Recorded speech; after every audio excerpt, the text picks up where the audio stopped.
একটু দেখানোর চেষ্টা করছি। এই সে ছেলে, আসলে মোহাম্মদ মাস্টারের ছেলে, হাজী সাহেবের ছেলে। ইনি কিন্তু আজকে এই প্রবাসী স্ত্রীর ঘরে এসে আসলে আটক হয়েছে।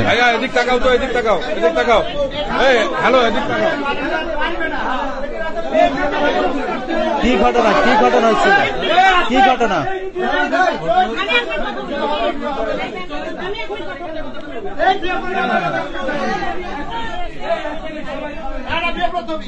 এখানে ঘটনা বিষয়ে কথা আমি নামাজ এখানে আমি জানা না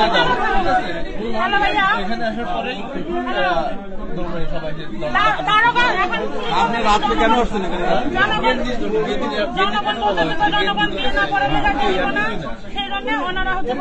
এটা আপনার সম্পর্কে চাষি হয় নাকি শুনলাম আমরা?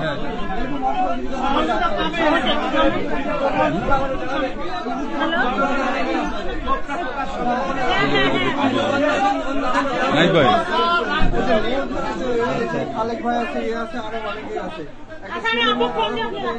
আমরা এখানে আসলে কি ঘটনা ঘটেছিল এখানে একটা ছেলের নাম হচ্ছে রাসেল, মোহাম্মদ মাস্টারের মানে ছোট ছেলে।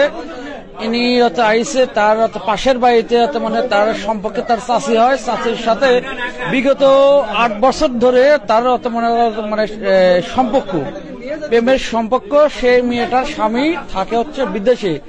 আজকে পাশের বাড়িতে একটা মানে মিথ্যা মানে দাফন মানে জানাজা হচ্ছে।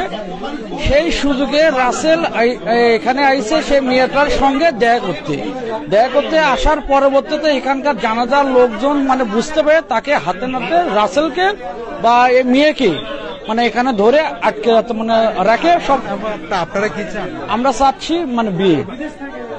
হ্যাঁ, আমরা বিয়ে চাচ্ছি। এটা আমাদের কাছে এই এলাকার মানুষ সবাই আটকে রাখে, আমাদের কাছে ফোন করে। আমরা মানে মখরা থেকে আইসি এখানে আগ্রান। এখানে আসার পরে সবাই মানে বলতেছে এর আগেও 4 বার এই মেয়েকার ছেলে নিয়ে অর্থাৎ রাসেলেক আর বা এই মেয়েকে নিয়ে বিচার হয়েছে, সালিশ হয়েছে। তারা শারীরিক সম্পর্ক মানে এর আগেও করছে, তার পরবর্তী আজকেও করছে। এটা হাতে নাতে সবাই এসে ধরছে বা এই এলাকার মানুষ সবাই বলতেছে বিয়ে হোক, এটা সবাই চাচ্ছে। এই যে একটি রমজান মাসে কিন্তু আসলে এই সম্পর্কে চাচি ভাতিজা কিন্তু এখানে আসলে আটক হয়েছেন এবং তাদেরকে আসলে বড়গ্রাম থানা পুলিশ এখানে নিয়ে যাওয়ার জন্য চাইলে কিন্তু জনগণ তাদেরকে এখানে যেতে দিচ্ছে না। তাদেরকে এখানে বিয়ে দিতে হবে। জনগণের যে দাবি, সেই দাবিটা তারা জানাচ্ছেন, তাদেরকে বিয়ে দিতে হবে। আমরা কিন্তু সরাসরি রয়েছি বড়গ্রাম উপজেলার মখড়ার পাশেই যে আগ্রান, সেই আগ্রান এলাকায় প্রবাসী রবিউল করিমের বাড়িতে।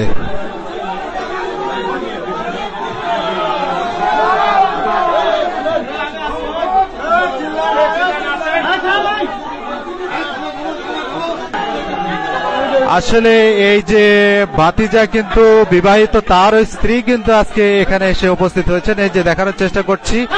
এবং ভাতিজার যে বউ তা রয়েছে, তারও কিন্তু বাচ্চা রয়েছে। সেই বউ বাচ্চা রেখে কিন্তু আজকে এই যে প্রবাসীর স্ত্রীর সঙ্গে কিন্তু এই যে দেখুন হলুদ যে ওড়না পরে রয়েছে, তিনি কিন্তু তার সঙ্গে এসে আটক হয়েছেন। আপনাদেরকে দেখানোর চেষ্টা করছি।